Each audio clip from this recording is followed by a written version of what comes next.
So, okay, now, big smile. You Have a can see good the smile, turn on those big blue eyes. Jim tells me I have blue eyes. You Why do. would he? With Susanna. Yeah, he came over because he was interested in Jim's ribbon on his tie. Okay. Now it's recording because, Yeah, but it's turning it. I don't know if you have to keep the button. Okay, now. Okay. All right, talk again.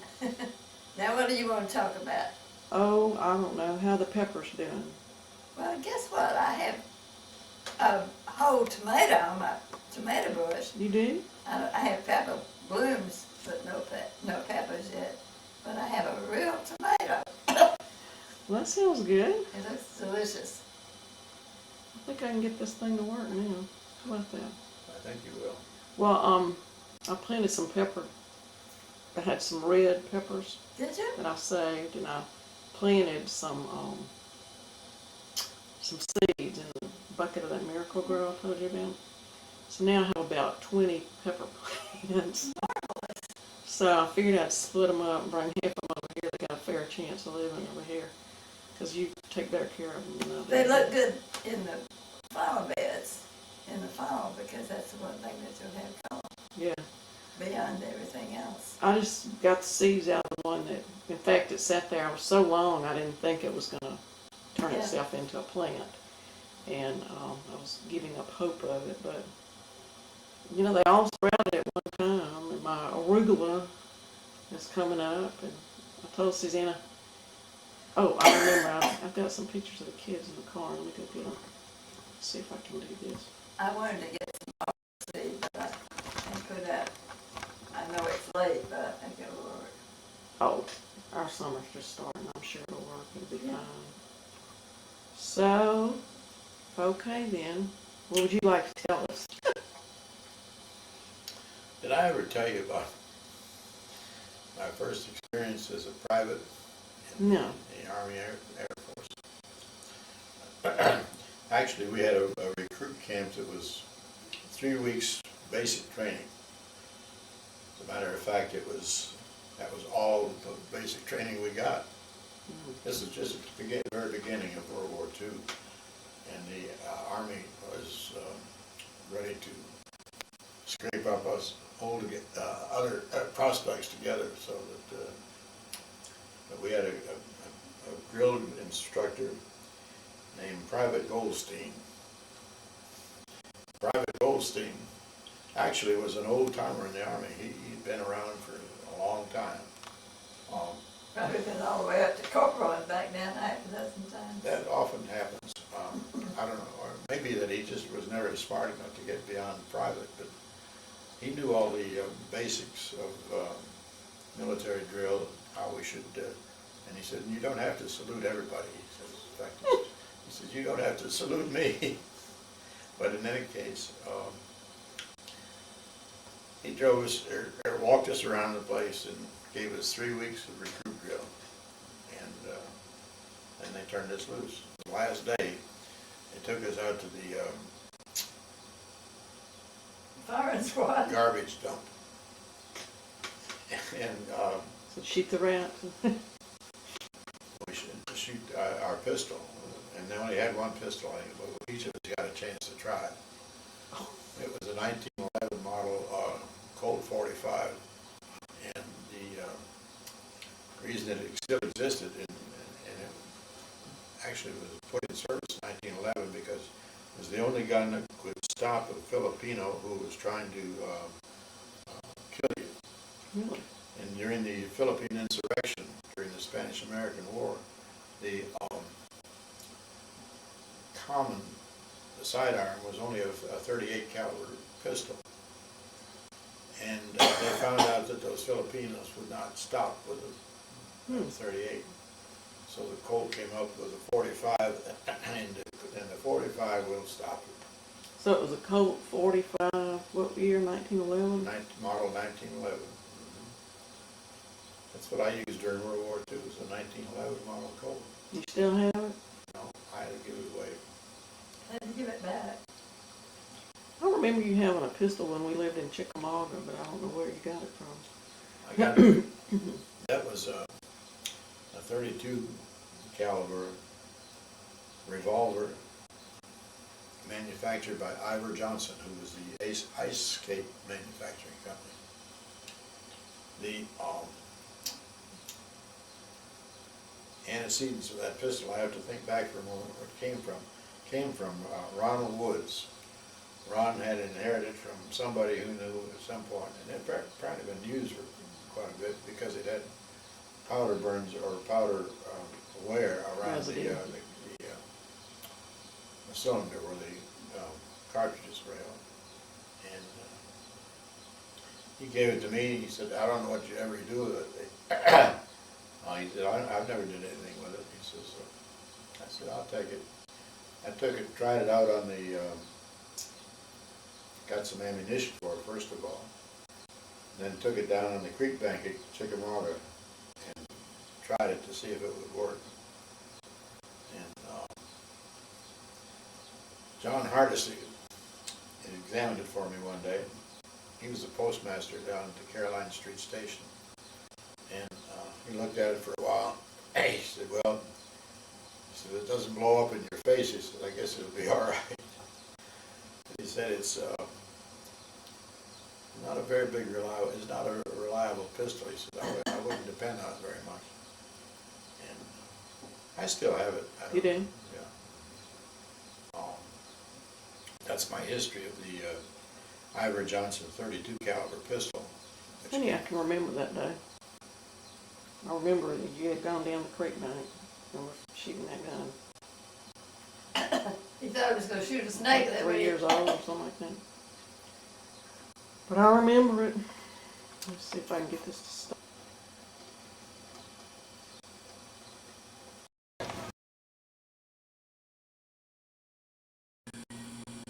At the time, right before the World War II started, before you joined us, so we were just talking about you being about 17 and being in college the first year.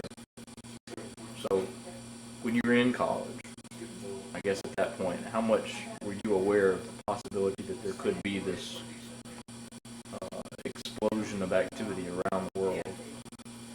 And how much were you aware that you might possibly become involved in it on a personal level?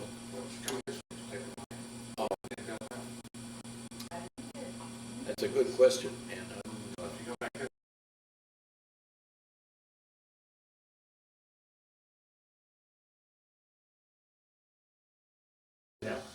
Yeah.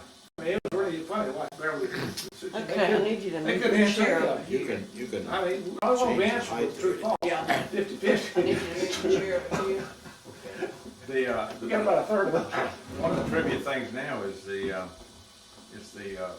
Mayberry. Oh, yeah, I'm doing my light check. Yeah. That's, Rick and Bubba had that in the morning. Already. This, we allowed us that, we're gonna play that one this morning. Get another. That was way beyond Was our. it all Lucy involved? No, it was on I Love Lucy. It was only, it was a board game that had to do with I Love Lucy trivia. You see? You roll dice and you got a name and you got You a know, number. yeah, you How got is this? roll and have a card. like- Sit down and I'll text. You know, ask a question. You have to sit so I can Yeah. see whether I can get the light out. It asked a question, and someone can call someone multiple choice somewhere, right? So, you know. But I mean, it was. One of my batteries extinguished I mean, itself while we were having literally, lunch. I'd say 40, 50 questions we got. I think there were like two times the people knew the answer. I mean, fact is, the game, we got none of them right. I mean, we had two teams, we didn't get any. No, we got that. You got to be a buff of Oh, Lucy. this was, no, it had to be way beyond the buck. I mean, everybody said, well, I like the buck. Only the first. Trying to find it over there behind it. I'm behind it. Yeah. You have to have your face where, get up and move your chair.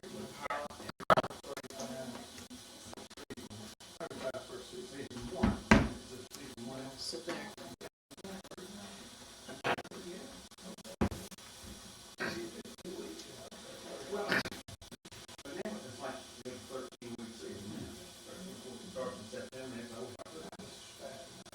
Well, it'd be good for a portrait, but it won't work for this. Right there, let's try it. Don't you need a dark background? You have to have the light reflected.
disposed to take your jackets off and hang them on the chair or put them wherever you want. Dirty shirt.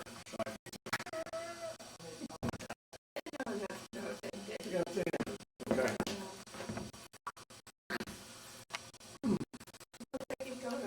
Smell. I know, that's the other thing. All the shoes. Don't take your shoes off. The already is worn out by now.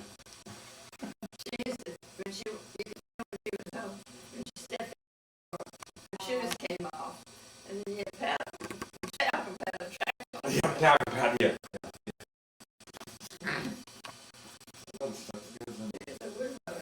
This is getting, this is Getting better? much better. Yeah. You don't,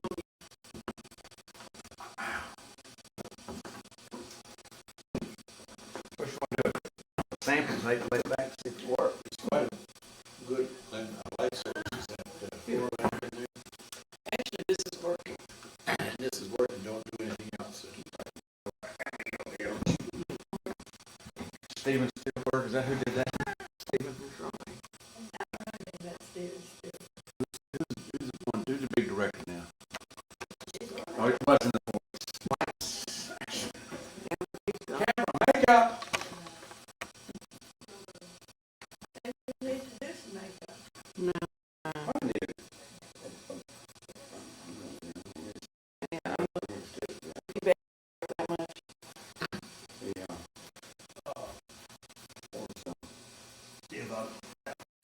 Let's try that.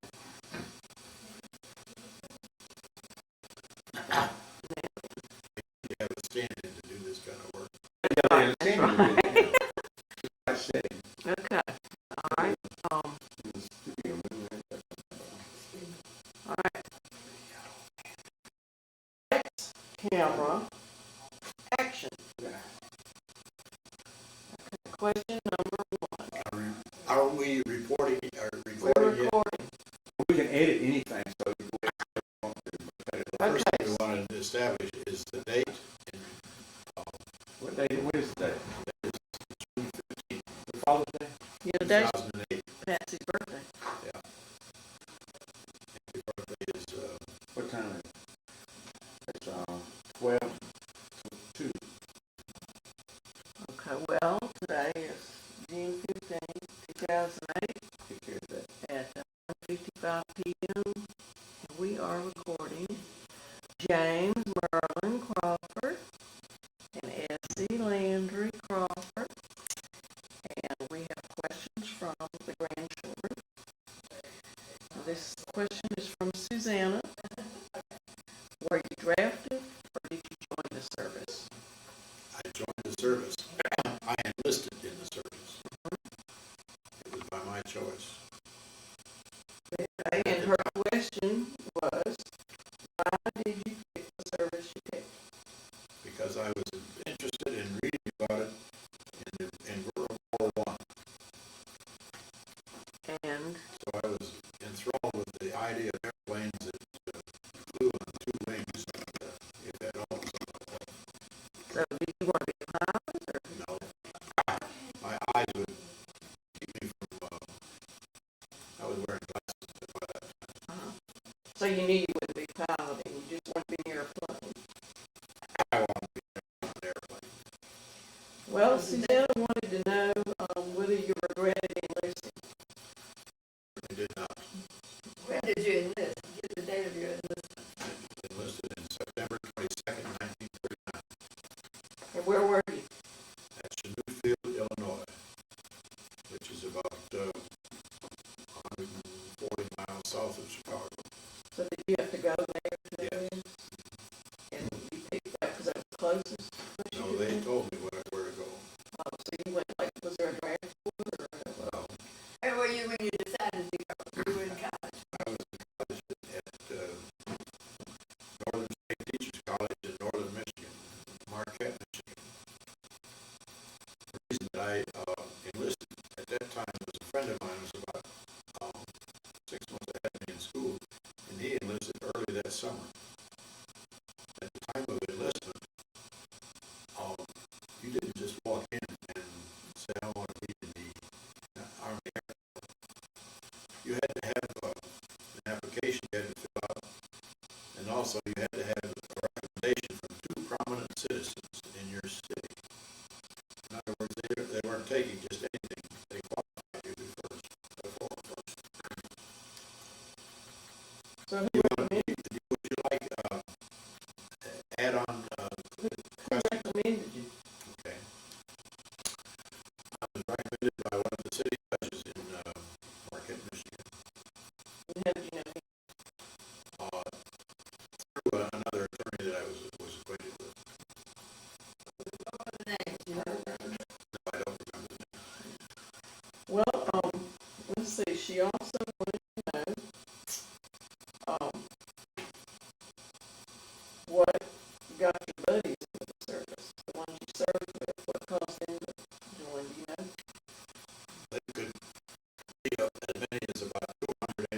lived with. Red Hair and Fitzgerald, those are the ones she wants to know about. Alan Fitzgerald was one of the more prominent members, and I didn't even know him when I first met him in New Caledonia. He had signed up after before the war started, so he enlisted. If that is correct, and he In Tennessee. was from Columbia, Tennessee, and I first met him on a Navy flight when each of us were part of a group called the Cactus Contingent. Cactus was a code word for Guadalcanal, and we were 30 of us from the 67th Fighter Squadron were sent to become service personnel, that is, maintenance personnel, on the ground without any support equipment. I was sent because I was the only propeller specialist in the squadron. Alan was sent because he didn't know what he was going to get, and he just took whatever he handed him. He eventually, within 6 months, wound up as being an armament specialist. That is, he took care of the machine guns and 20mm cannon on the planes. But you joined with the group that was there, was it the, No, I did not. what about the Marines? Who were you supporting is what I'm trying to find out. The Cactus Contingent was a group of service personnel other than Marines who were whose purpose was to support the invasion of Guadalcanal, largely by the 1st Marine Division. Some of us had support personnel with us. Those of us from the 67th Fighter Squadron had no equipment at all and no support. In other words, we landed, got off of Navy freighter, went out there, took a small boat over to the beach, and there was chaos on the beach. They were trying to unload any number of things, anything they would get unloaded. And the result was that certain things stand out in your memory. One of them was there was a Japanese torpedo about, I don't know, 25 feet long, up on the beach. It had apparently missed its target and just ran up on the beach. It was laying there on the sand, and people were sitting around on it, just Didn't worry about it. nothing else to do. We weren't, they weren't concerned about it because having made its run, it was apparently no longer active, and they didn't think it would explode. They really didn't know that, but we didn't know it either. Just made the assumption. Well, didn't you tell me that the boat that had your supplies ended up leaving in the middle of the night? Yes. And so you ended up with no supplies? It wasn't just us, it was the whole 1st Marine Division. Well, Navy, one Navy admiral named decided that he was in charge of the aircraft carriers that were in that group, and he was afraid that they were going to get involved with the Japanese. One of his fears was that they were all he had left because several of the carriers were deactivated in the Battle of Midway several months before then. What he didn't really, or what we didn't realize, was that he had about 2/3 of the Marines' equipment still on board when he decided that he needed to go retreat to the rear, so to speak, and back down to New Zealand in order that his support force could refuel his vessels. The only problem was that by the time that he advised the other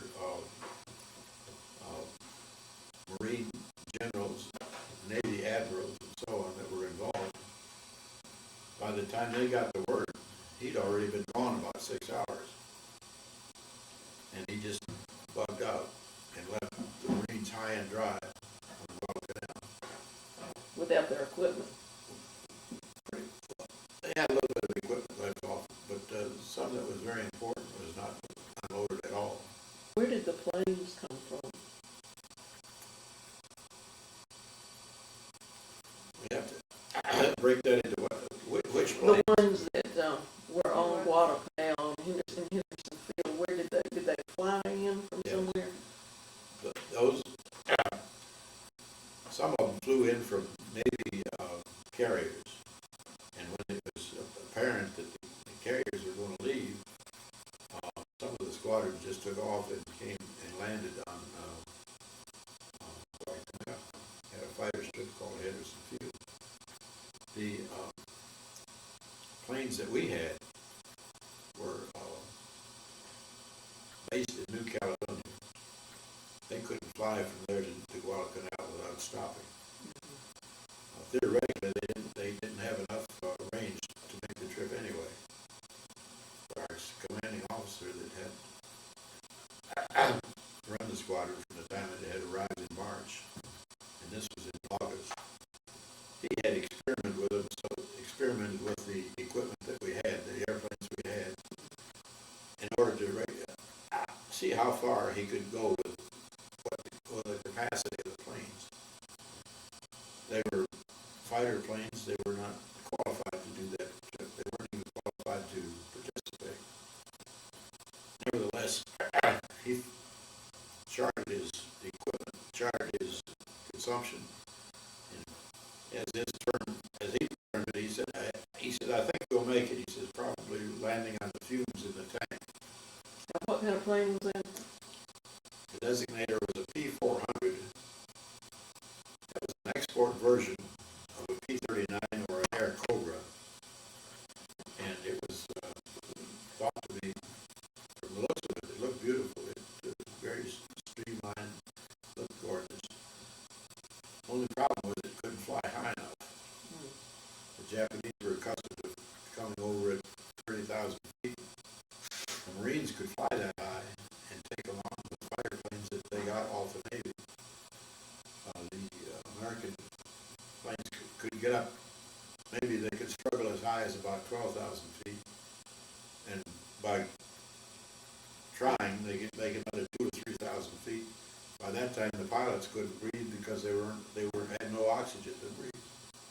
So, How many in the plane? one. So they either made it or they didn't. That was, in fact, the first leg of the flight up there. They flew 2 legs, and as far as they could possibly fly, to a place called Espiritu Santos, which was the northernmost, or one of these Solomon Islands. But it was still over 500 miles, if I remember correctly, in order for them to get there, to make the trip. And theoretically, they couldn't do it because they weren't qualified for it. But they tried the first 5 planes. They flew them up to this way station island, so to speak. And they took them out to the runway, the warning they were going to make the trip. They warmed them up so that the engines are warm.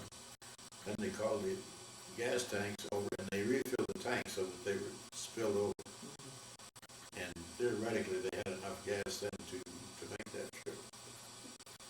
The only escort or the only help they had was 2 B-17 bombers that went along with them in order to navigate, because they bombing personnel or bombing navigators could find their way. Pilots in a P-39 or a P-400 had no navigation at all. They weren't supposed to leave it, were they? No, they weren't supposed to. First, they theoretically they couldn't make the trip because they couldn't fly far enough.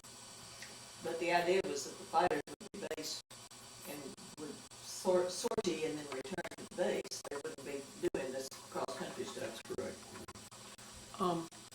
Let me, Did they make it or didn't they? Oh, they did make it. The first contingent of 5 of them tried it, and they did make it. That one made it. And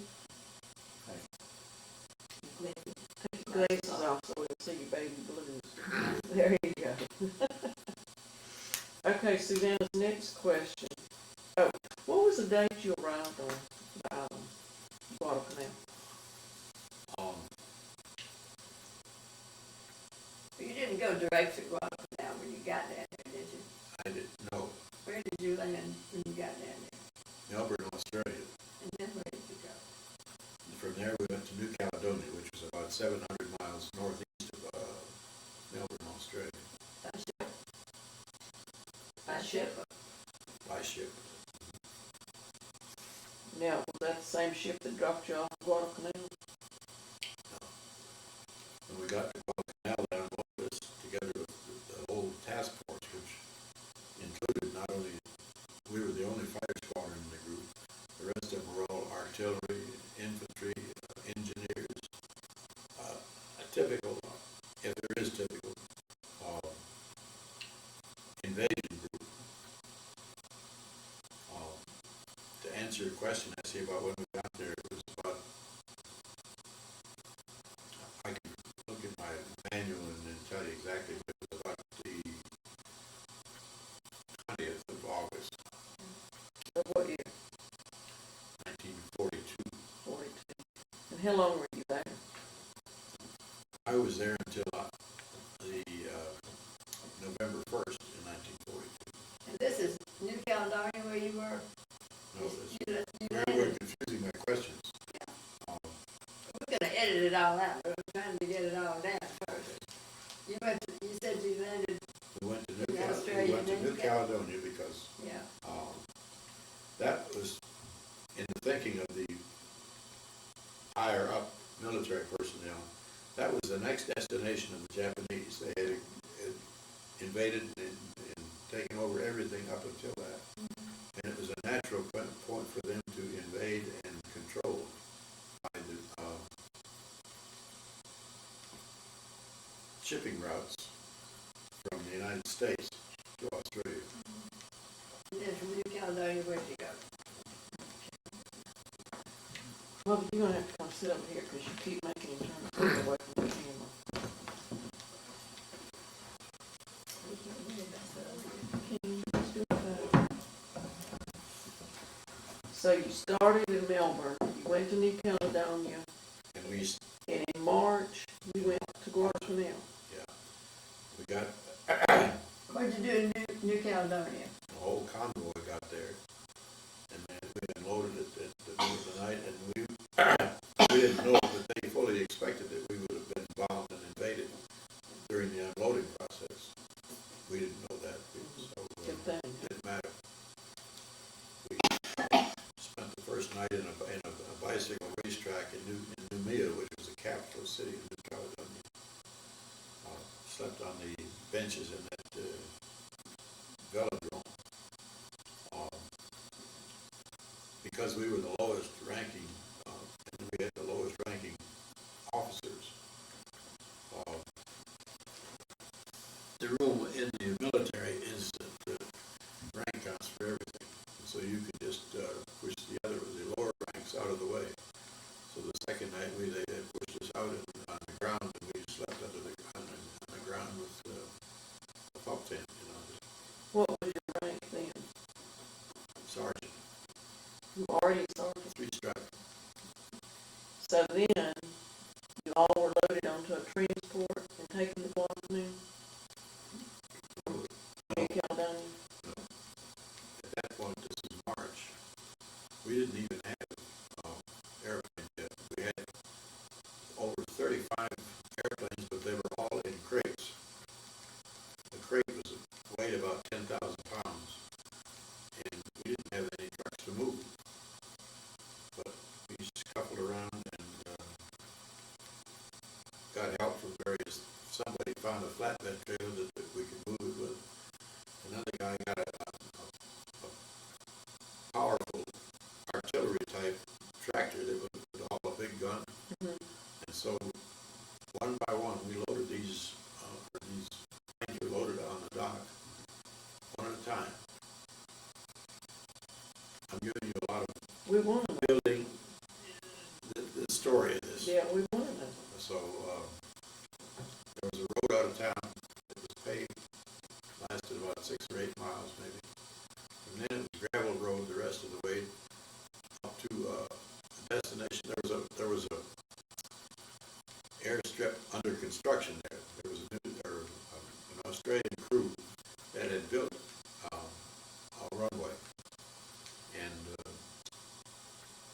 That's where we were sent. And that was Logical Henderson. that we could unload the planes there and put them together. Was it gravel? What was the runway made of? Blacktop. Okay. Now that was Henderson Field. No, That's- That was still in New Canada. So then what? It was being used as a transition point for bombers that were flying from the United States into the South Pacific, specifically into Australia. They would land there and spend the night and go on the next day. Now where in the States did they fly from? Wherever they were manufactured, some of them from Baltimore, California, and so on. Our assignment was to put 30-some airplanes together out of parts that we had never even seen before. We didn't have any tools that were for that purpose. We didn't have any people that were qualified to do that, except those personnel in our squadron that stemmed all the way from Michigan. You didn't have any directions either, did you? I mean, any written instructions? Theoretically, the instructions were in each crate, but they weren't. Sometimes they matched the planes, other times they didn't match anything. Some of them. It was just a chaotic situation. How many planes did you have at your point? How many crates? 35 approximately. and you guys converted all 35 to planes? You built 35 planes? With one flatbed truck and One tractor. one tractor? One tractor. It was a big And one tractor. screwdriver? No, we had some what they call first echelon tools, which were basically tools that were sufficient to do maintenance on ordinary trucks. So Can't take because he's looking the wrong way in camp. we moved the planes one after the It took about 8 hours to move one crate from the docks out to Tontuda, which was the name of the airstrip. We didn't have any unloading equipment except the truck had a winch. Of course, it was dealing with very heavy-duty cannons and artillery. So instead of having any equipment, they just slid the crate over to the edge of where it just began to tilt over. And after it tilted just about far enough so that it would be half, the weight would be supported on the trailer, and the other half of the weight would be on the ground. And then he would just gradually unload it like that and just pull the trailer out from under the crate. Finally, by that time, it only had to fall about 3 feet, so it didn't matter.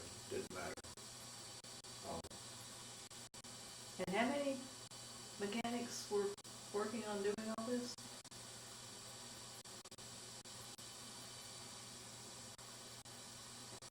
The whole squadron was there by that time, so we had 160 people maybe. Yeah, but they weren't all building planes. There were qualified air mechanics, including me, and I was the only propeller specialist they had, so I was the only person that knew how to put the propellers back on the plane after they got it assembled. So you put the propellers on all 35 planes? Well, I had help. Not overnight. what did you do while you were waiting for them to get to the point where they needed propellers? You have Helping on other things that I could do on any plane. But we had some specialists that dealt with electrical circuits on a plane. We had armament specialists, which were like Alan Fitzgerald. Others were specialists in hydraulics and so on brakes. And we just made do. How old were you? I was 21 then. 21. Was that about the average age of people there? Anywhere from 18 to 50.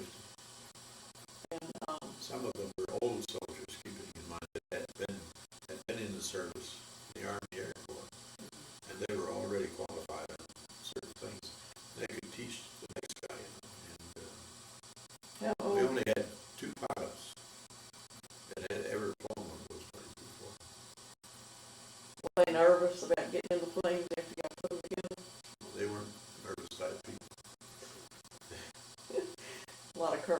Well, they put the first one together, you know, and cranked it up and seemed to run all right. And so then he said, well, I guess I better try it. So he took off and it flew, you know, he flew around for a while. Next question, of course, anytime you take off an airplane is landing. But taking off is okay, but coming down when you don't have any choice. So the first one was landed, and that was, like a big cheer. All of us were standing around, you know, to see what it was going to look like. Hoping for the best. And Like landing in an Italian plane. Well, once you got started on that, how long did it take you to put all those planes together? we put over 30 or 31 planes together in less than 30 days. So We was averaged a day a month. That was amazing. I know. there pressure to, was there a lot of sense of urgency or?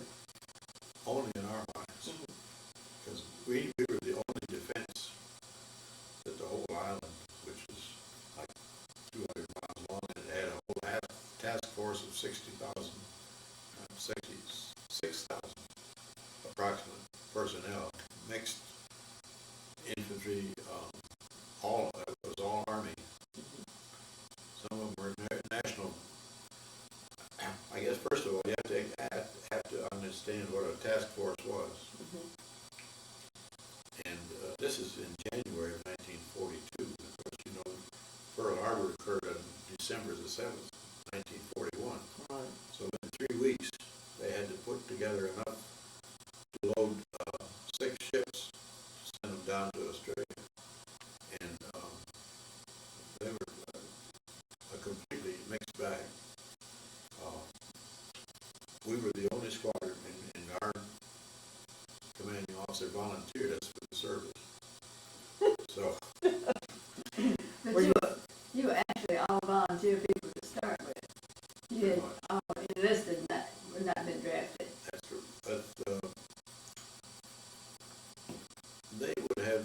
we would have had some draftees in that number, but not many. Yeah, because the draft had started right before Pearl Harbor. Yeah, but then. It started in 1940. It didn't take place, it didn't really get underway until later on.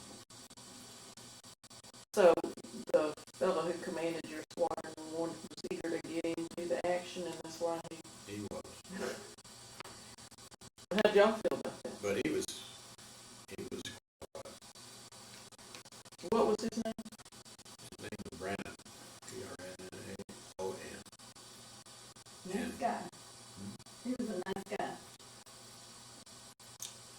He was a no-nonsense guy. No, was he a Michigan person? No, I think he may have been from Virginia. But he had been in the Army Air Corps for several years by that point, and he was qualified on several different planes, including the P-39, which was a Air Cobra was the television name for it. How much did you know, how much did people in general know about what was going on elsewhere in the theater? Zero. Just nothing at all. You had no intelligence. The only thing that I ever had the bit of uncertainty about was that we didn't know it, but until later, a lot of this you learn as you go along. And years later, even now we're still learning. But there was several. I would wake up in the middle of the night, about maybe 1, 2 o'clock in the morning, 3, and I would hear an airplane, and it sounded to me like a big airplane, and it was a Japanese patrol bomber, or maybe they had a different name. In any case, it was a large 4-engine airplane that could travel thousands of miles.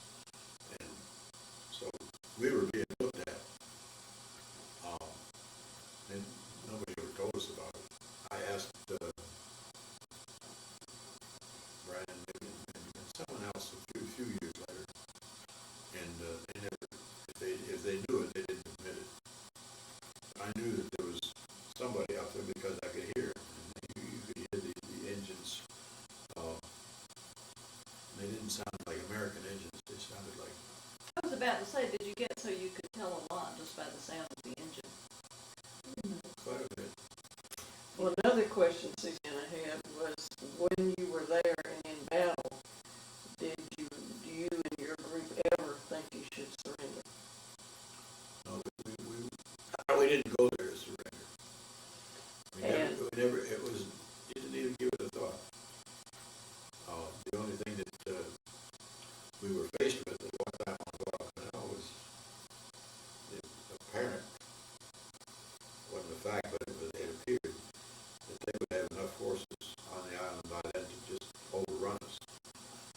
And one afternoon, one of the Marine colonels came by us, a group of us that this, and we had a little area of our own. And he said, it appears that we're not going to be able to defend the island or the airfield. And what we're suggesting to you is that you put as much in the way of support materials. In my case, it was D-ration chocolate. There were, Hershey made a chocolate bar that was about an inch square, about 4 or 5 inches long. And it was full of vitamins or things that, minerals and so on. And the D-ration was a ration that you could live on, theoretically. And I had a box of those things in a bag, in a 45 caliber pistol and ammunition, and that's all I had. He said, take whatever you have. He says, whenever you have to, he says, just join up with a submarine some marine infantry outfit. Just get where you could. Help them on the can, and they'll do what they can. Well, That was Susanna, our invitation to answer Susanna's question. We weren't ready to surrender. We would fight as long as we had anything with which to fight. her other question was, did you think you would die? No, most of us thought we never would die. Maybe other people would die around us, but we'd always miss. Good attitude. Young men. Will you tell the story of the getting the propeller balanced when you had to take it into town? I think that's a special event. What happened? Later on, this dissertation that I've given you now, that happened. And the reason it happened was that this P-400, which was the export version of the P-39, was armed with 230 caliber machine guns in each wing. So that was a total of 4 guns, all aimed at about 200 yards in front of the plane. That was part of Fitzgerald's challenge when they finally got it built to aim all the equipment on it. Because of those 40 caliber guns were like essentially about the same size as a deer rifle here. Oh, really? 30 caliber. A 30-30 rifle is significant deer hunting rifle, at least in Michigan. And those guns were outside the arc of the propeller, so that they would not interfere with it. There were 2 50 caliber guns, one on each on the top of the fuselage, and they were synchronized with the rotation of the propeller. Theoretically, it was so that the gun knew when to fire, because by the time the bullet got there, the propeller would be out of the way. And in addition, there was one 20 millimeter, which is a large kind of machine gun, that fired, and the propeller had a hollow hub, so that gun would fire through the propeller, but wouldn't interfere with the blades because it was going through the hub. And to answer your question, a long-winded answer, sometimes that synchronization would not work properly. And they would fire a hole through the propeller, the shank of the blade, which was about so big around. And one of our better mechanics, for lack of a better word, the crew chief, was it? And there's another step. When we finally got 30 airplanes together, we started crashing them from time to time, you know. And plus, we didn't have any spare parts. That was nothing with which to fix anything. So the first rule that they made was every fifth plane that we unloaded was a spare parts plane. So that if you put on a plane together and something was missing, you went over and tried to find it on that spare parts plane. Soon after that, all of the crashed planes immediately became spare parts planes. In my case, at a small landing strip across the island, about 50, 60 miles,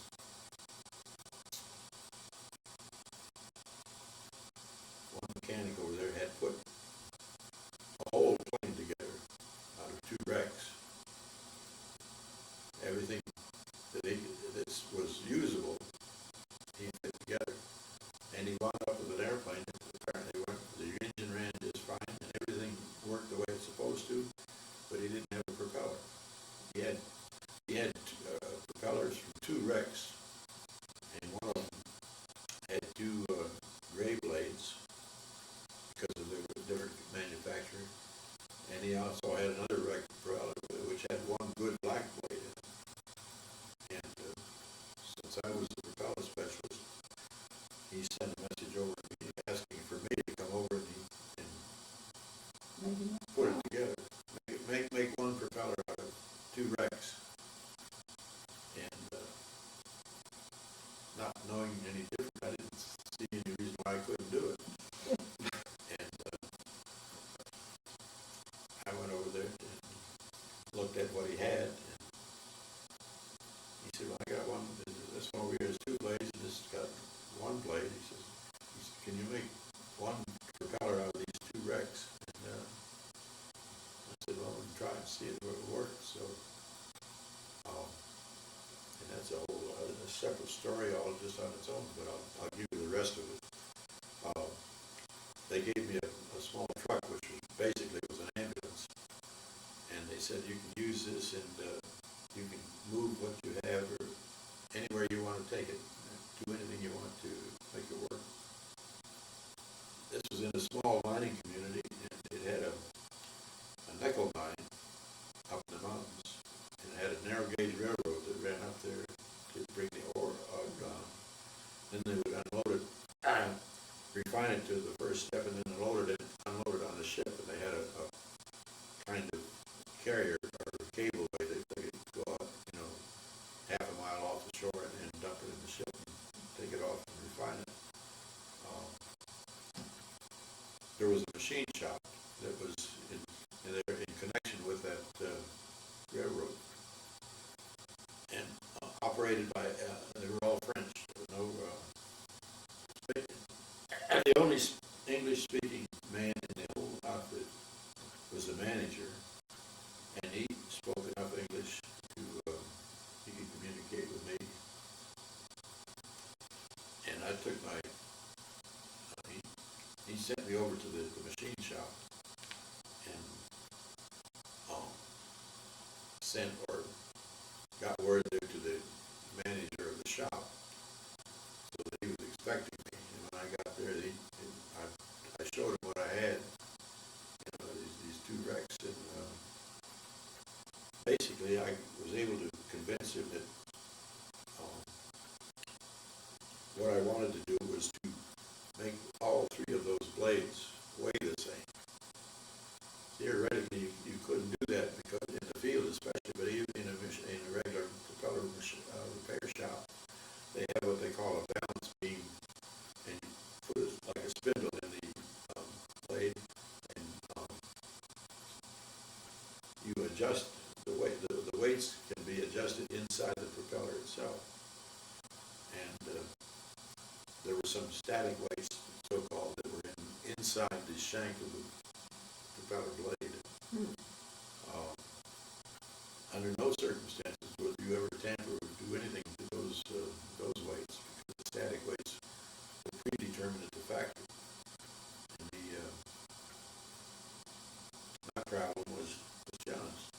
I knew that I couldn't achieve a perfect balance, which is what you should be able to get, because the weight of a propeller is heavy, and if it's rotating at 2,000 or 3,000 revolutions a minute, any weight becomes significant.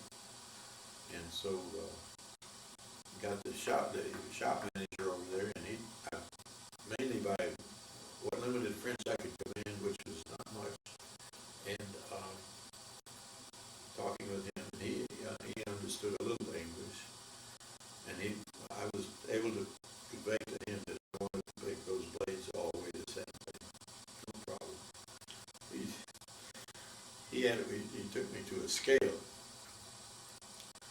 The scale was a balance beam type scale, things like that, and it had a pan that was at least this big around, which they could like lay locomotive parts in there, or anything, big heavy things.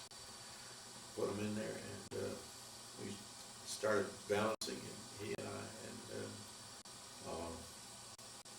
added some weights here to this and to the black blade, and some weights to another one, and he just took a look at him, and took a drift, which is like a steel bar that just drives things down with a hammer, and took the weights that I gave him, and he just stuck them down in the shank of the blade and drove them in there, so that they wouldn't come loose.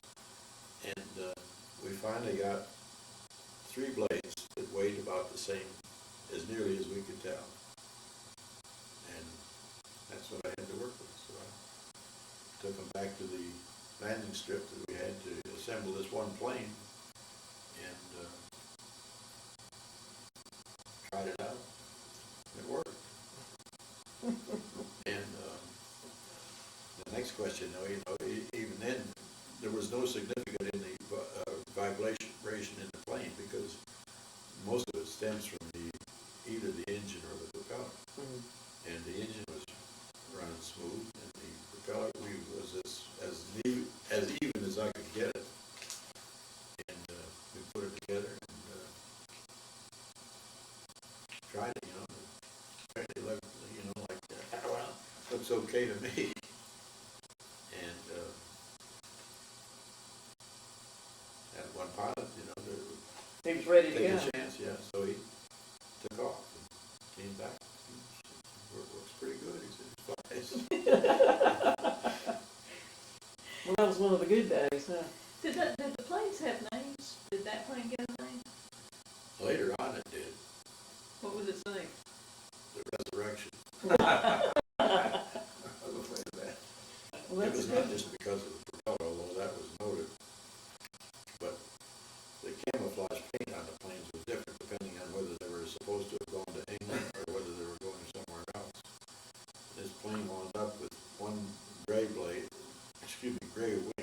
over here on this side, and the other wing on the other side was typical desert camouflage. It was, they had pictures of it. Now, I may have a picture of it in here. I know I have one picture of the plane itself. But that's typical of what we had to work with. We had to be sufficiently innovative to at least try to use some common sense to see what you were trying to do. And I fortunately had 8 weeks of training at Chinook Field at the training base, in the propeller shop with and that was all the training I had. I was already qualified as a regular air mechanic, first class by that time, because and that's another story. How many of these stories do you want? We want them all. They want them all. We want them all, but not necessarily all today. All right, so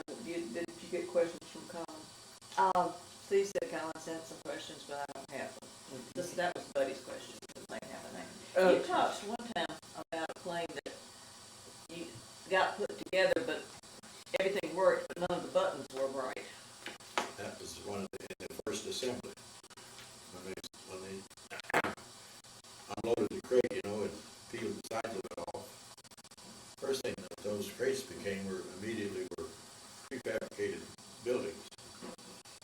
Because you put the crate back together again and it was, Live in it. not live, work. Work in it. That was the fact. You could do work that had to be done in a controlled environment or inside. There was no air conditioning, but there was, you'd be out of the rain at least. And you would be out of the mosquitoes, because I hadn't even mentioned that yet. Well, that was another question. What were the living conditions there?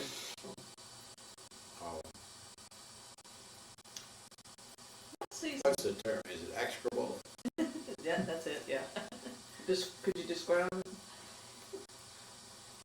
Yes. One morning, two of us came off duty, and our camp was a mile and a half away from the airstrip. And sometimes we had to pull guard duty at night on the plane that was going from, say, Hawaii to Melbourne. And the crew they had fixed up a place for the crew to rest in the meantime and sleep. And they had two sergeants at least that were out guarding the plane. And we were relieved maybe at 7 o'clock in the morning. And all I remember about that was that the two of us wearing coveralls that we worked in. And mosquitoes were so bad that we took branches off bushes, you know, like something that would be so many, and we would take turns. He would walk ahead of me for a while, and about 5 minutes, and I would rush the mosquitoes off him, and then take turns, and he would walk behind me, and for 10 minutes, and brush them off me for a while. And Could they bite through those coveralls? they could bite through almost anything, except that's another story. Except what? They couldn't bite through an army raincoat. Ooh. Well, it was rubberized fabric. They couldn't. We've seen it like that in New Orleans, haven't we? I saw mosquitoes like that at Cuba Dunes one time after Now, Hurricane Oakland. Another question Susanna had was, what were the good days on Guadalcanal like? That's a simple answer. No, no. No. The simple answer for a good day on Guadalcanal was generally rain, because they couldn't fly in rainy weather. Clouds were too low and so on. The Japanese couldn't come down from the other end of the Solomon Islands and unload a string of bombs on us that day, because again, and so good day was when weather was bad for that reason. And what did you do to entertain yourselves when you weren't on duty?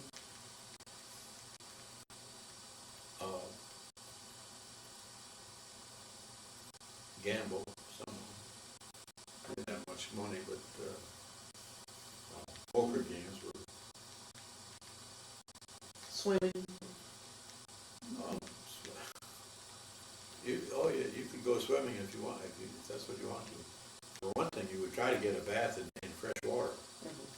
There was a river that ran through the place, and it was.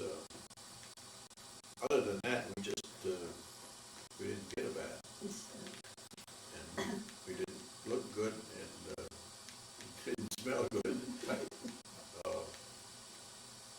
Tell about your camp. You had tents? In New Caledonia, we did not have tents at first. When we first moved out there, we slept under prop tents, or call it a shelter half, which is intended so that it fastens together along the stream in the middle, and you prop it up by way boards or sticks or anything you can make it. And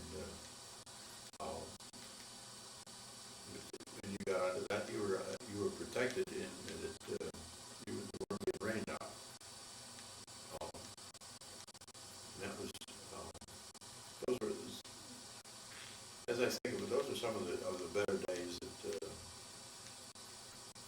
the best day I could tell you was the first day that I experienced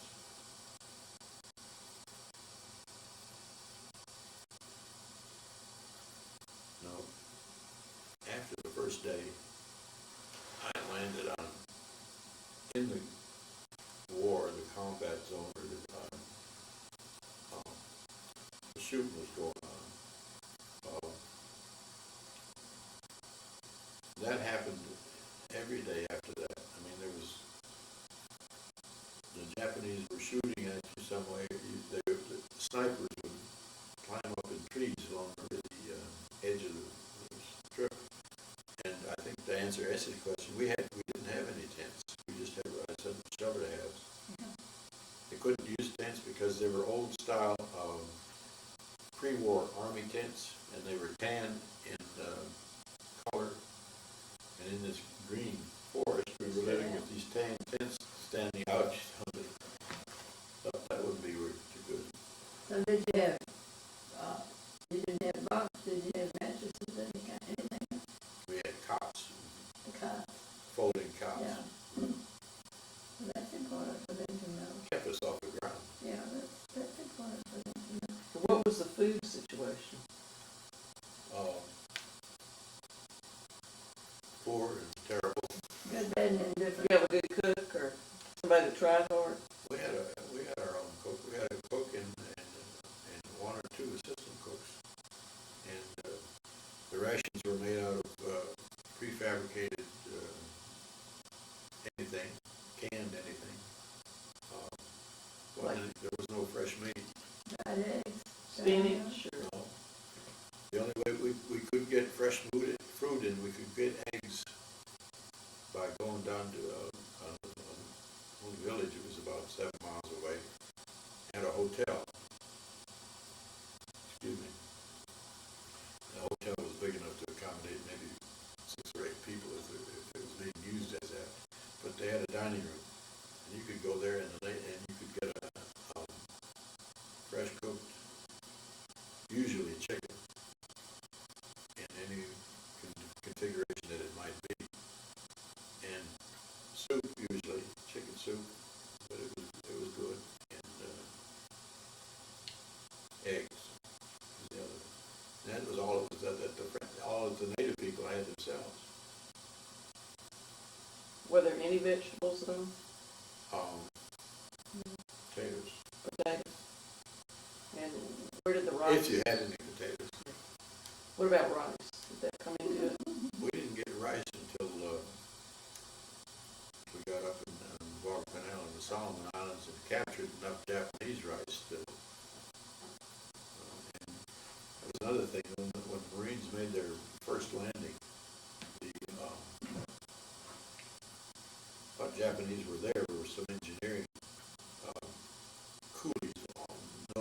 No, just they were troops that were supposed to be building this airstrip.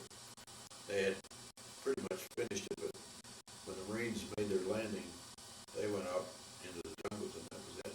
But they left everything behind them. And they didn't make any effort to sabotage anything. They left an ice plant fully operational. They probably thought they'd be back soon. No, they didn't. These lower echelon field workers they weren't combat people. They just got out of there. They didn't know whether they'd ever come back. And, they left everything behind, which was a real benefit because we couldn't unload the stuff because the native wouldn't hang around long enough to unload the stuff we needed. So you salvaged from the Japanese troops food? We salvaged anything that was available. The ice plant kept working. They left a couple of cars behind. They left some tractors behind. They left just construction equipment. The ice plant, I don't know. I heard about it. I never did see it. I guess they used it for the top brass, whoever they were, and they used some of of it for the hospital probably, or they had, the hospital would be a tent. And then, medical personnel would be hard pressed at best to take care of anybody who was wounded, and that was a big issue later on, not right away. We have to stop briefly. Our battery's giving out, so we have to recharge. Was that the one where you had the laundry and we had Yeah, different I key have for a key different to things? 4 different houses. I use the telephone in one place. That was in Baton Rouge. Shut the door, Yeah. please. I use the telephone in one house and take a hot bath in another house. Do my laundry in another house. Now, we're gonna start with your questions. These are from Susanna first, and then we'll I'll be get interested. into These Yeah, questions, Susanna was the first one to phone in her questions. So, you may want to revise them. no, she had more than enough, but she said, well, this will get us started. And she wanted to know, first of all, how you got your job with the War Department. Well, I took a civil service exam in typing at the post office in Baton Rouge, and the Navy Department got the report on it, and they sent me a letter, and I took them up on it. It was that simple. So they proposed you come to DC to work. Yeah, they offered me $120 a month. That was a lot of money at that time. I think I was working for about $50 a month in Baton Rouge. Who were you working for? The jewelry store there. I was secretary to the jeweler there. And I was going to LSU, of course. I was still on my senior year at LSU. But it just looked like a good answer. Everybody was going somewhere. Practically everybody had gone into the service. You couldn't walk across the campus any day without meeting somebody who had just signed up for the service and were leaving. Really? And finally, one of my professors said, I never thought I'd see the day when I'd be teaching at an all-girls school. But all the guys were gone. Well, what's the point in hanging around with them? No guys. No guys, there wasn't any point in hanging around. So that's when I went to Washington. Well, she wanted to know if Washington was your first choice, or was there somewhere else you would rather have gone? It was my first offer, and I took it. And I thoroughly enjoyed every moment I was there. And how long were you there? When did you go? Oh, when did I go? That's a good question. It was after 1941. Let's see, it must have been 1940. When did you go overseas, Jim? 1942 in January. Yeah, well, it was spring of 1942. Had you already met Daddy then? He had been in Baton Yes. Rouge, and but he was going with the baby. He had gone to what they call a Liberty Bell dance. We had a bunch of the co-eds who had an organization called the Liberty Bells, and they would have dances on Saturday night, well chaperoned, and the servicemen would come to the dances, and he went there. Babe was a member of the group, I was not, and that's where he met her. And from there, he said he wanted to get his hands on a piano. He wanted to be able to play a piano. So she says, I know somebody who has a piano. And so he came to my house, ostensibly to play the piano. That was our first introduction. And when he came, I offered him a cup of coffee, and he said, well, does the spoon stand up straight in it? And I said, maybe you'd like tea. He said, oh, I'd love some tea. Do you have any green tea? I said, no, I don't have any green tea. Mother says, I can get all the green tea you want. How much do you want? So we were dealing with the Standard Coffee Company at the time. We would get a month's supply of coffee, and they had a grinder. They would bring the coffee and they grind it. And the Standard Coffee Company man got him a pound of green tea. And that was the beginning of the end, so to speak. So you got on the good side, huh? Yeah, so that tea went overseas with him, That was it, right? literally.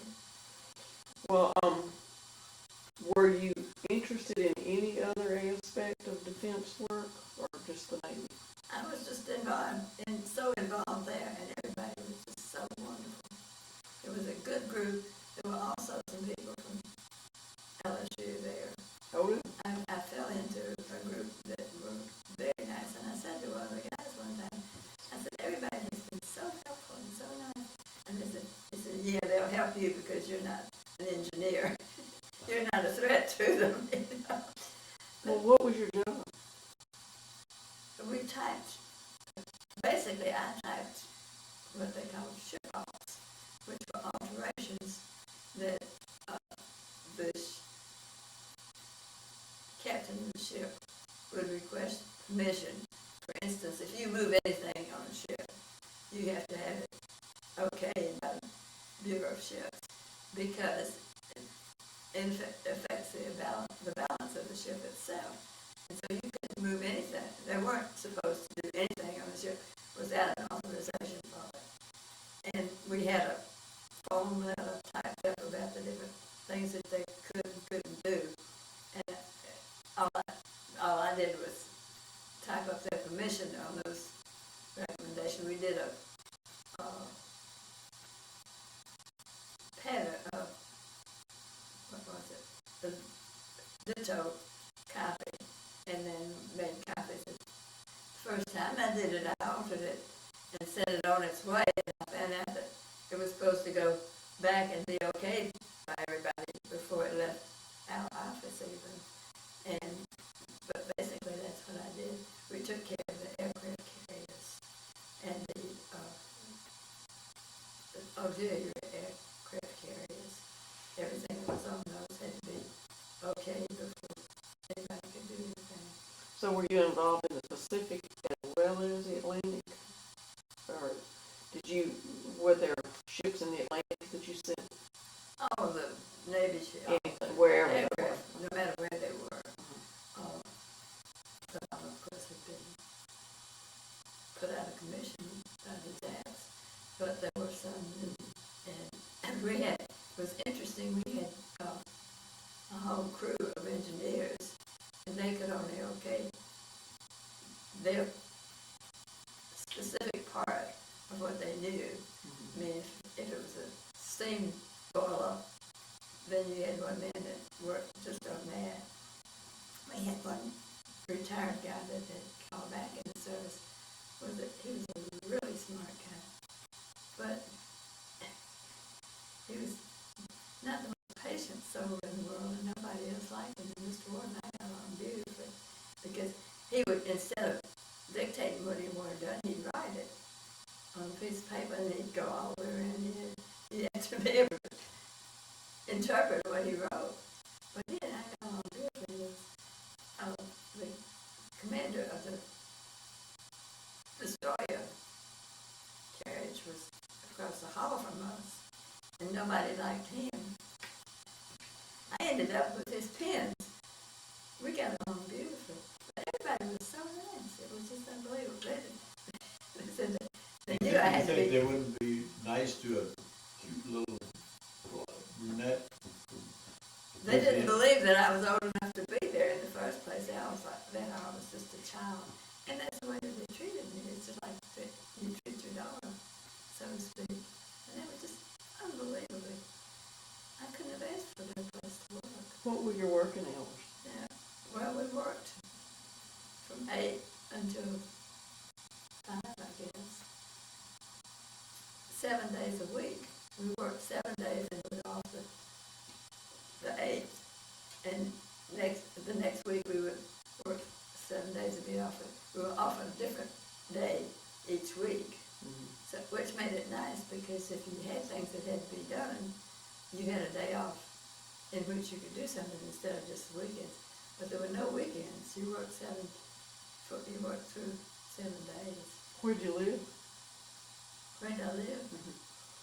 1600 Pennsylvania, 1610, 16th Street. I thought it was 1625. Well, That's different. 10, give Give or take a take. nickel or two. It was, the bus stop was R Street. And Babe and I were hesitating about getting on the bus, because some of those buses, you get on them and they don't stop until they get through 3 different districts. And we were debating on whether or not we were going to get a bus, and the driver said, Oh, get on, I'll stop at our street. You Well, already was know. it 16th Street Northwest or Northeast? Northwest. Northwest. And when I went up there, they said, stay northwest. Mhm. That was the only decent place to live at that time, was northwest. And that's where everybody lived. So was it an apartment or a rooming house? It was an apartment house that had been turned into a rooming house. The lady that owned it had two children, a little boy and a little girl. And they were like 10 and 12 years old. And those little boys, those children ran the place. She just gave them what had to be done and they would do it. And she was good because the way we got paid was each unit in the government would have a different payday. Every other week. We got paid, Babe and I got paid every other week. And Dolores got paid the corresponding weeks. So that we had a payday every week. But when Dolores decided to go back home, we had to go 2 full weeks on one paycheck. But the thing about it is, we could buy a bus pass for $1.25 for a full week. You could get on and off the bus any day, any hour, any day, all week long with that same pass. Many people would buy the pass and go to work, and then when they came home, their maid would take the pass and go home, and she would use the pass to come back the next morning, and they would take it and go to work. That's how you could stretch your money in those days. But when you think about it, Dolores' mother came up to see us one time. Dolores' dad was a doctor.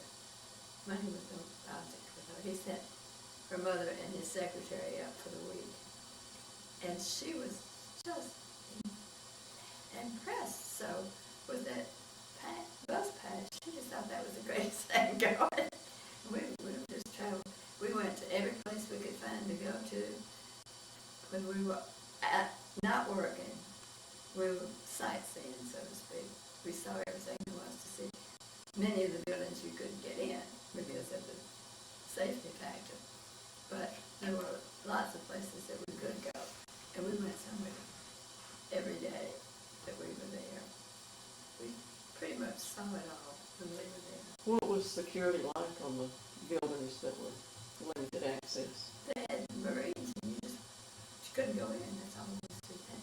Was there any kind of pass if you had one that you could get in? No. Only the people who worked there were authorized, like the politicians, people like that. But just ordinary people, you couldn't go. And many of the places that we would have gone, couldn't go in the Mint, for instance. And you couldn't go in the White House, of course. We could go many parts of the Capitol building, which we did. And as I said, we did the things that we could do. And there were lots of things that we could do. Well, that was There wasn't any money Susanna's. for entertainment, so. Susanna wanted to know what made it exciting to be in D.C. Anytime you walked out the door, you'd see somebody that was important. You'd be on the escalator in apartment store. And you'd be on the up and the other guy would be on the down, but you nearly always see somebody you knew. And very often people would stop and talk to you. It was just, it was a beautiful city. And everybody was a stranger, so everybody was nice to you. It didn't make any difference where you went. Was there a lot of sense of unity, of purpose for? Everybody was working for the same thing, and it never really occurred to us that it wouldn't happen. You know, we knew that sooner or later we'd win. Didn't know that it would take as long as it did, obviously. But we felt sure that we had the right formula to win. And everybody had one purpose in mind, and that is get the job done and get home. And that was probably our biggest mistake, is that everybody came home too soon and took it for granted that everything was solved.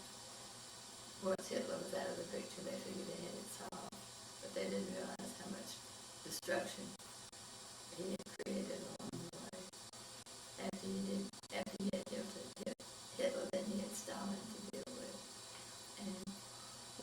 see, more of a focus on the concerns of what was going on in Europe than in the Pacific operation? I guess ours was probably, in the Navy Department, we were more concerned with the Pacific, because, that's where we get our pay. Well, did you have a security clearance? Never which, Security clearance? oh, yeah, that where you got the badge, the first badge, and, but you weren't cleared for everything, you know. There was, even in our office, there was only one person that was authorized to do secret typing. Well, what about, the days that you had off, or the dances and the guys? Just let us know what went on socially. Well, we had, Hot. there were service people there all the time, you know. And, all you did was just visit with people. There wasn't anything, we didn't have any money for entertainment or anything like that, neither did the service people. But, it was just fun to meet other people and spend the day just sightseeing with them. And she had most of the pictures that we had taken because she had the camera.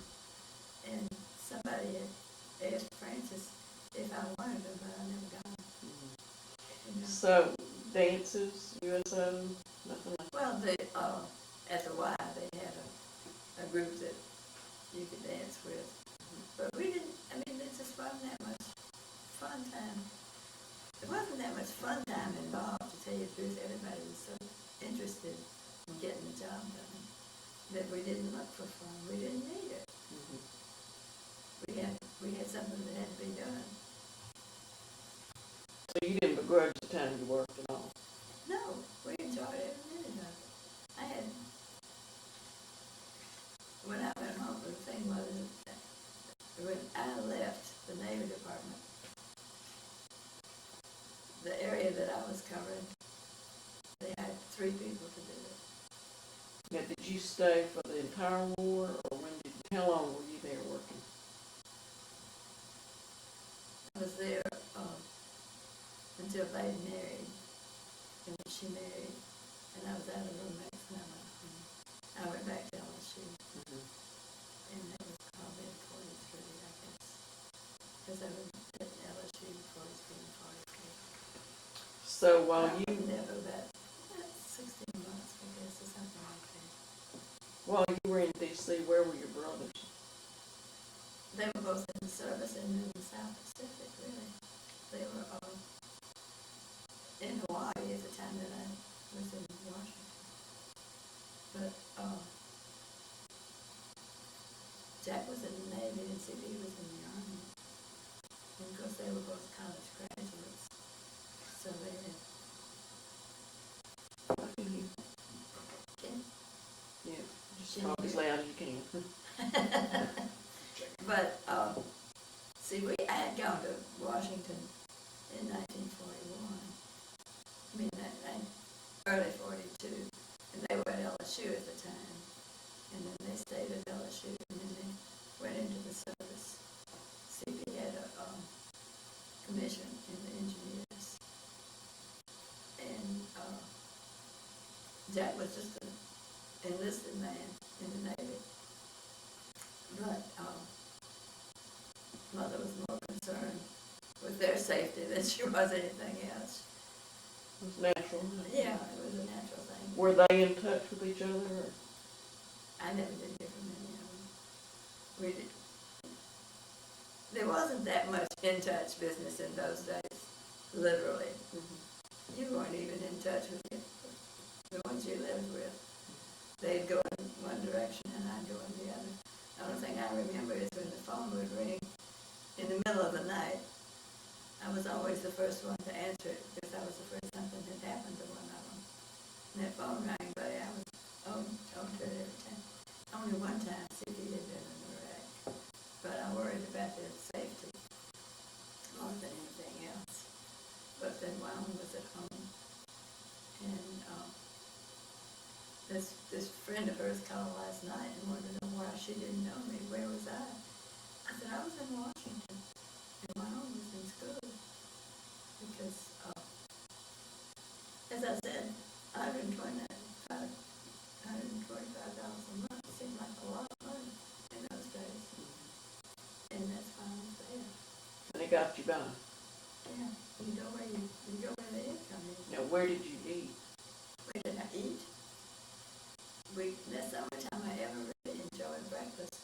I'd have to get up and get dressed, take the bus, and go to the Navy Department and have breakfast. And so I always had a good breakfast. We had a good lunch there. And usually in the evening, there was a little restaurant across the street from the apartment building. And we'd either eat there or around the corner. Shoals Cafeteria was a very good cafeteria on Connecticut Avenue. And when I really wanted a good meal, then I'd go to Shoals Cafeteria. They had the prettiest display of food you've ever seen anywhere. And at the end of the day, when they closed the doors, they sent all the food that was left to the orphanages around town. So when you went there in the morning, everything you got was fresh for that day. And their food was really good. 3 days in a row. Well, But you eat a meal for a quarter. when did you and Daddy decide to take each other seriously?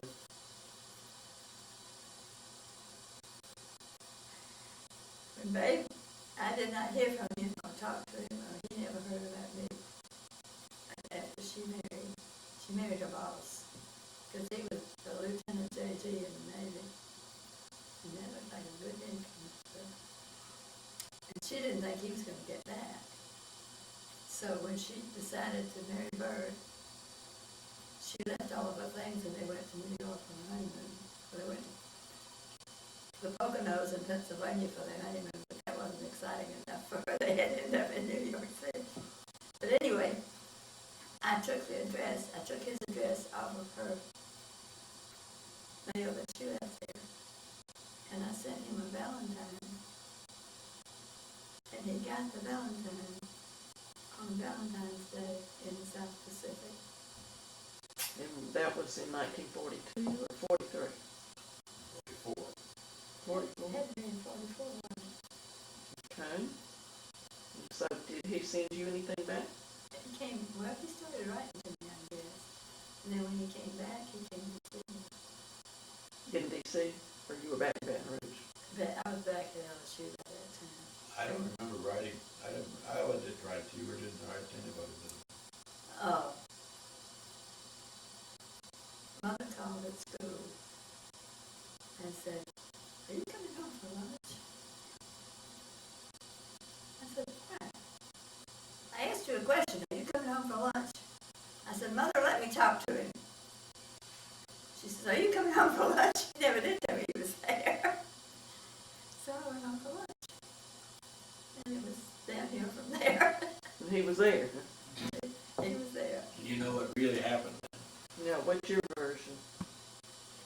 I got there in the course of the morning. In fact, I had traveled from Slidell to, no, not from Slidell, but from Hammond. Sedan, she said. Okay. And that was my means of transportation. It was, but during the war they called it jitney. And it was just it was not a dedicated bus route. It was basically a cab driver that had a Elongated cab. I guess so, I don't remember. Yeah, Anyway, limo. I rode from Hammond over to Baton Rouge. I had her address because I had her address when I went overseas. I didn't write to her, but so You had her in your mind, huh? Well, Elizabeth was a beautiful blonde. well, it wasn't only that, but we had a date that we didn't expect to have, but Elizabeth had an obligation to a returning serviceman who days you didn't break days. Yeah. And, Okay. so she was not available to go out with me on New Year's Eve. And so I thought, well, I know somebody that might go out on New Year's Eve, because she was already writing to a sailor in the Pacific seas. And, In California. the net result was I asked Essie if she would go out with me, and I didn't have much of an invitation to offer to her, because it was just 2 or 3 other couples that were married couples that I was acquainted with, the man, and that, of course, at that point, New Year's Eve in 1941, you didn't know we were headed out overseas in 2 weeks, so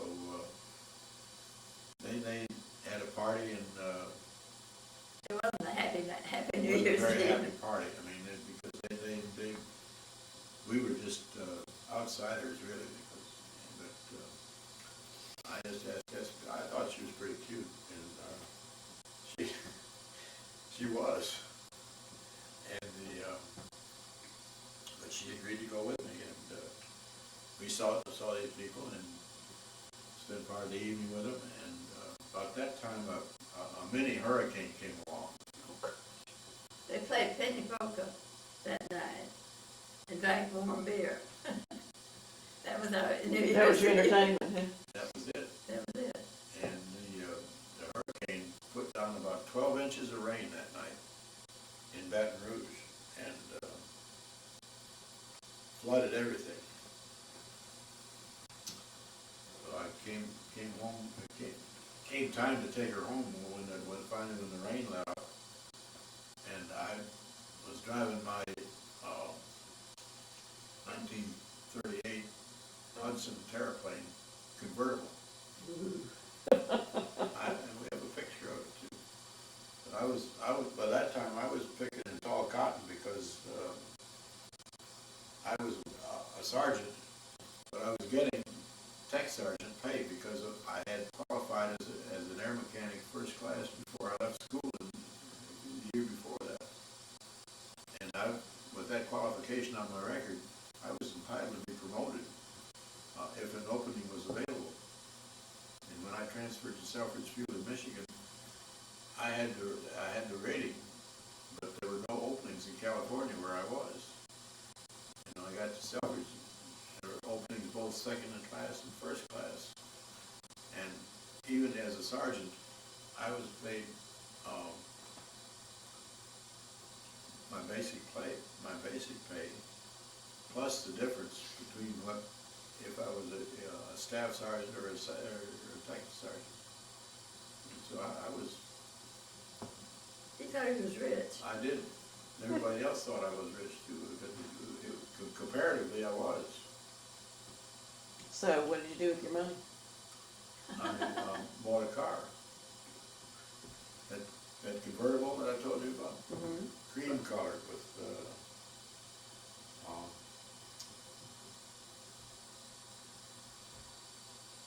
2-door? cost me, in other words, the price was $250. And had good tires on it. That was a plus And it in had those good days. tires. Because you couldn't buy tires. Yeah. And So I took Essie home after the rain let up, and we had to cross a street that was half a block away from her parents' house. But the water was probably about chest high at their front porch. What was interesting was the cross street didn't flood, but the side streets did. And as we came through on the cross street, Mother was standing on the front porch, and I yelled to her, and she says, "Don't y'all try to come down here." But it was not unusual for the manholes to wash off, and people would get washed down the manholes. So you didn't get out and walk around with that much water, because you didn't know what was underfoot. So we went on down the street and parked where it was fairly dry, and sat there for an hour or so, I guess, before we got home. got acquainted. It was, well, we were already acquainted.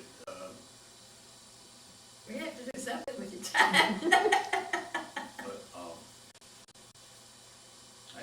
we may have been there an hour, but it seemed like, it just went past real quick, you know, and finally we got up to the drive part on the street, and then it stopped and pulled over, you know, and,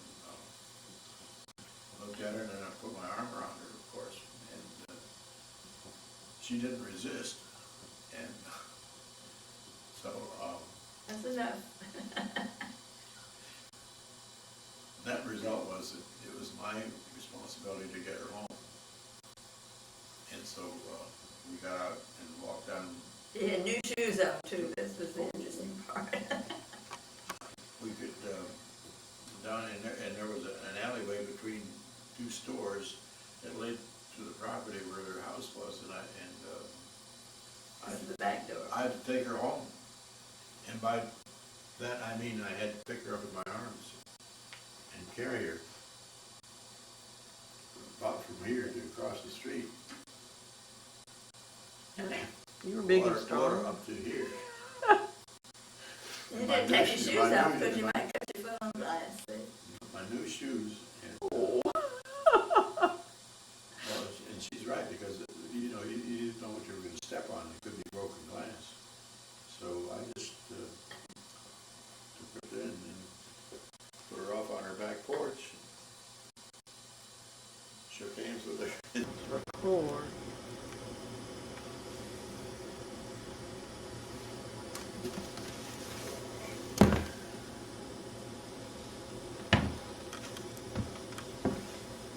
I mean, it was very strange. The book with the directions didn't have any of the common sense things like a diagram of the damn thing showing you what did what, you know? Sit off of, oh, yeah, but Not recording over there.